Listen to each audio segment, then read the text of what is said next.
Hello friends, welcome to Chem Bio classes. This is our lecture about floral diagrams or the floral formulas. This topic floral diagrams or the floral formula is from the chapter Morphology of Flowering Plant, जो कि biology का बहुत ही simple सा chapter है, class 11 CBSE का एक chapter है.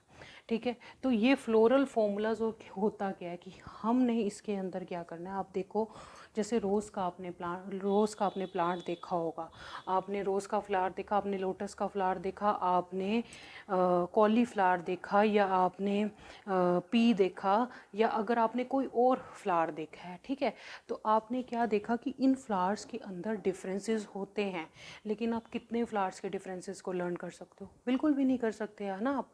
तो इन फ्लावर्स के डिफरेंसेस को आप एक को करोगे लर्न, दो को करोगे, लेकिन अगर आपको डिस्क्राइब करने के लिए कोई बोल दे तो आप उसको डिस्क्राइब ही नहीं कर सकते कि एक फ्लावर दूसरे फ्लावर से कैसे डिफरेंट है. और अगर आप कर भी लेते हो तो आपको हर एक फीचर, अगर मान लो 10 फीचर्स हैं, उसके 10 के 10 फीचर्स नहीं आपको याद हो सकते.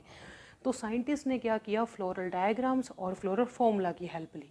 फ्लोरल डायग्राम और फ्लोरल फॉर्मूला से उन्होंने क्या किया, जो उस प्लांट से रिलेटेड जितने भी डायग्नोस्टिक फीचर्स थे सभी को एक जगह पर एक फॉर्मूले में डाला और एक फ्लोरल डायग्राम बना दिया. उस फ्लोरल डायग्राम को देख के आप सारे फीचर्स को एक्सप्लेन कर सकते हो. सिमिलरली उस फ्लोरल फॉर्मूला को देखकर आप सारे फीचर्स एक्सप्लेन कर सकते हो.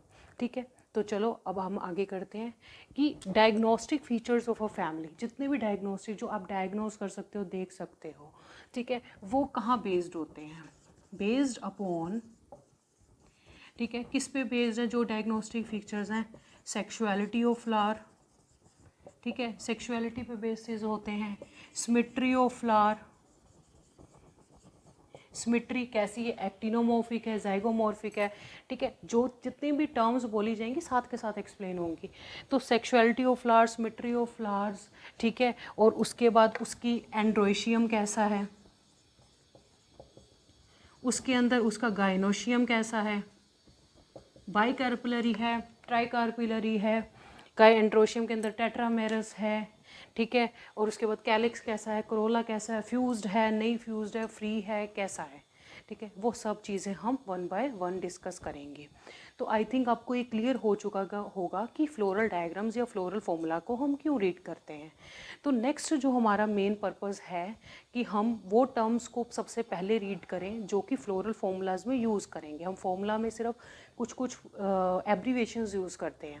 उन एब्रीवेशंस का हमें पता होना चाहिए सबसे पहले कि वो एब्रीवेशन है क्या, उसका मीनिंग क्या है, तभी हम उसको यूज़ कर पाएंगे. ठीक है, तो let's start with those abbreviations that are necessary for this floral diagrams और the floral formulas. So students, अब कुछ एब्रीवेशंस का हम यूज़ करेंगे. So let's start with number 1 abbreviation is B R. हम बी आर लिखते हैं फ्लोरल फॉर्मूला के अंदर. बी आर होता क्या है? This denotes the bracteate flower.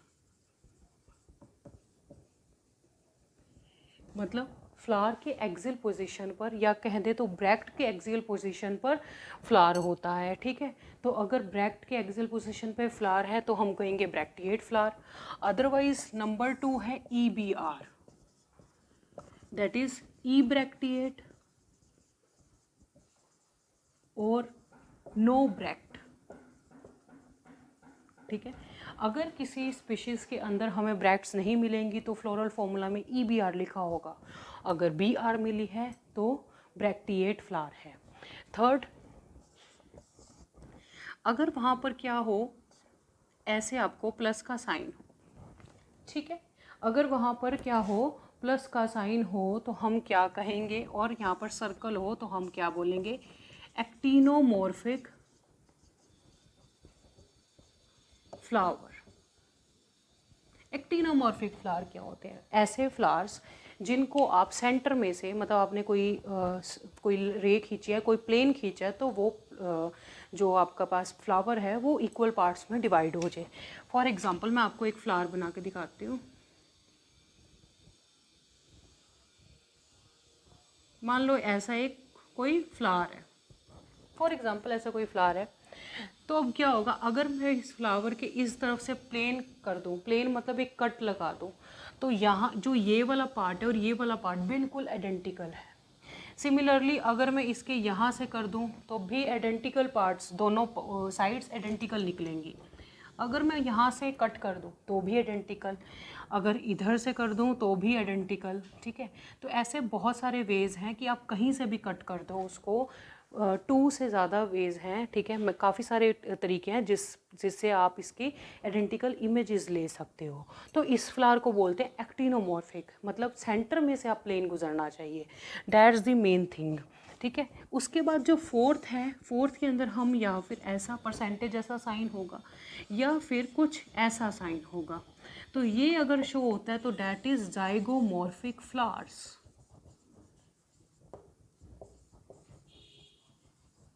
Zygomorphic flowers कौन से होते हैं? जाइगोमॉर्फिक वो फ्लावर्स होते हैं जिनको आप सिर्फ एक जगह से ही कट करोगे और वो उसकी आइडेंटिकल इमेजेस बन जाएगी, लेकिन सिर्फ एक वही साइड होगी जहाँ से आप उसको कट करोगे तो आइडेंटिकल बन जाएगा। फॉर एग्जांपल अगर आपका कोई फ्लावर है, मान लो ऐसा करके कोई फ्लावर है, ठीक है, मैंने सिर्फ यहाँ से कट करूँगी तो ही वो जाकर सेम फ्लावर आपका सेम साइड्स निकलेंगी। अगर मैं इसको इस जगह से सेंटर से करती तब एक जगह पर ऐसा आना था, एक जगह पर आपके पास ऐसा मिलना था, जो कि जाइगोमॉर्फिक के अंदर ऐसा नहीं होगा। जाइगोमॉर्फिक के अंदर सिर्फ एक ही प्लेन से आप कट करके सेम इमेजेस ले सकते हो, सेम पार्ट्स देख सकते हो। तो जाइगोमॉर्फिक फ्लावर्स कुछ ऐसे होते हैं कि आपको एक ही प्लेन से डिवाइड करना है, सेंटर में से जाना चाहिए और आपका वो दोनों पार्ट जो कट होके आए वो बिल्कुल सेम होने चाहिए आपस में। उसके बाद जो नंबर 5 है, नंबर 5 के अंदर मैं कुछ ऐसा सिंबल बना रही हूँ। ये सिंबल शो करता है कि हमारे फ्लावर्स कौन से हैं, बाइसेक्सुअल फ्लावर्स हैं। बाइसेक्सुअल फ्लावर्स का मीनिंग क्या होता है कि उसके अंदर एंड्रोशियम भी है, गाइनोशियम भी है, दोनों ही मेल और फीमेल पार्ट दोनों हैं। लेकिन अगर मैं बात करूं सिर्फ और सिर्फ इसकी, तो ये है यूनिसेक्सुअल फ्लावर्स होंगे। लेकिन यूनिसेक्सुअल में कौन से, मेल या फीमेल? मेल, जिसको बोला जाता है एंड्रोशियम।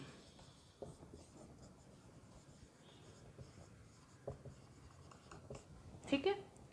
एंड नंबर 7 पर अगर मैं कोई सिंबल बनाती हूँ तो मैं ये सिंबल बनाती हूँ। ये सिंबल क्या डिनोट करता है? ये डिनोट करता है यूनिसेक्सुअल फ्लावर्स बट गाइनोशियम,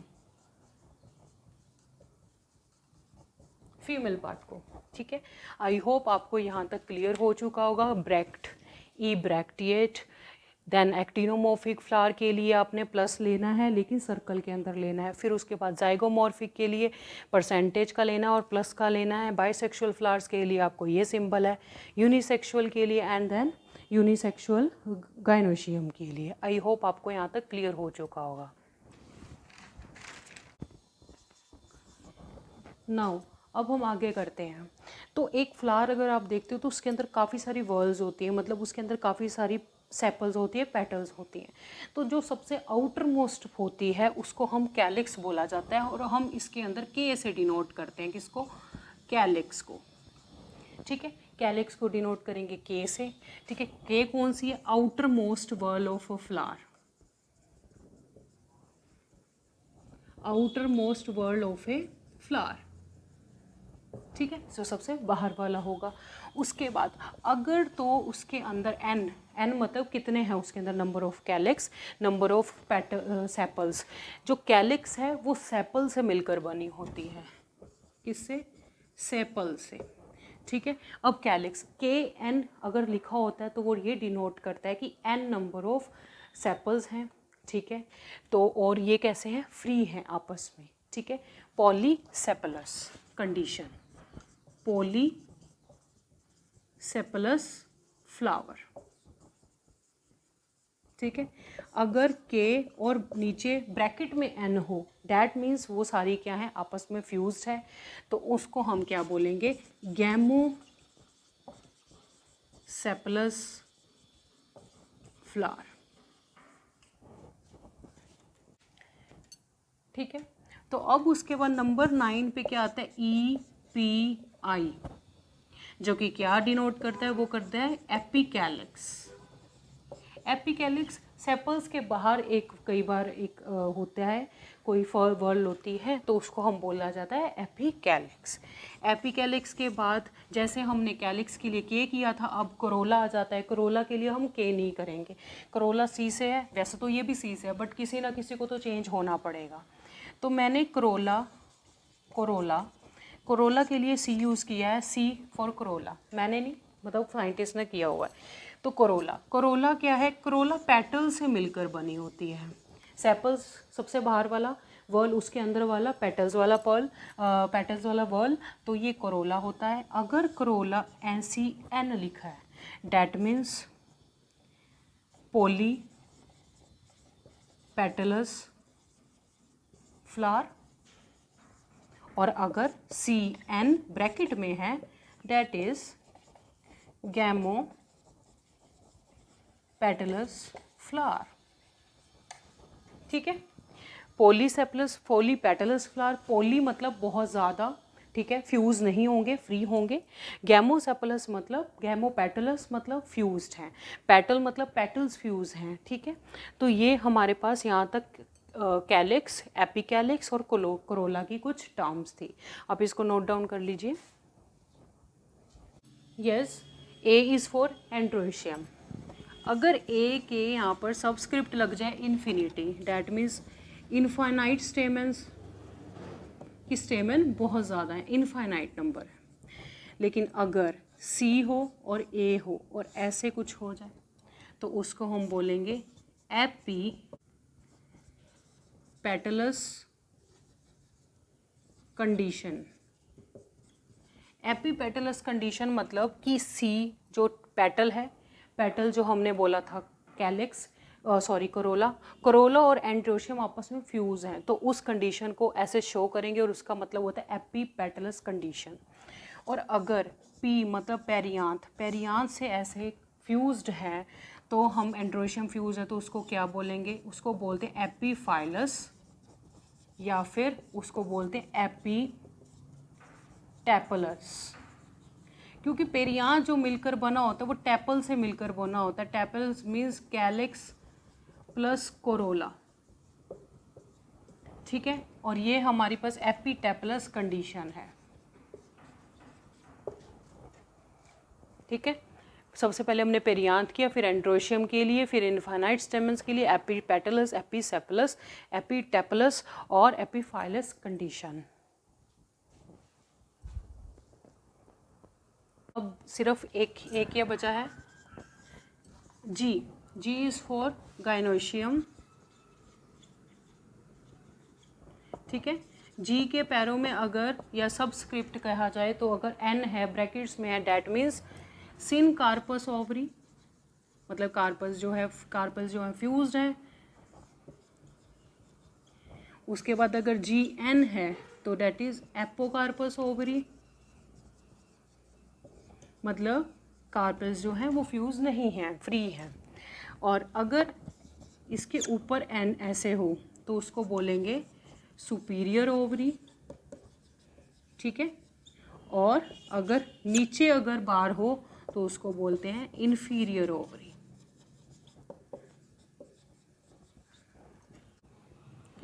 यहाँ एन आएगा। ठीक है, एन का मतलब होता है नंबर ऑफ कार्पेल्स इसके केस में। ठीक है, तो ये कुछ हमारे पास टर्म्स थी जो कि फ्लोरल फॉर्मूला को अगर हम पढ़ने जा रहे हैं तो हमें सबसे पहले इन टर्म्स के बारे में अच्छे से पता होना चाहिए, अच्छे से नॉलेज होनी चाहिए। ठीक है, अब हम वन बाय वन करेंगे। ठीक है, और फ्लोरल डायग्राम से, फ्लोरल फॉर्मूला से आपको बहुत सारी और चीज़ों का भी पता लगता है, जैसे प्लासेंटेशन कैसी है उसकी, ठीक है, अरेंजमेंट कैसी हैं, एस्टिवेशन कैसी है, तो वो सब चीज़ों के बारे में और भी डिस्क्रिप्शन मिलती है, जो कि अब हम वन बाय वन कुछ फैमिलीज़ को रीड करेंगे, वन बाय वन रीड करेंगे फैमिलीज़ को, और उसके बाद आप उसको अच्छे से रिवाइज़ कर सकते हो।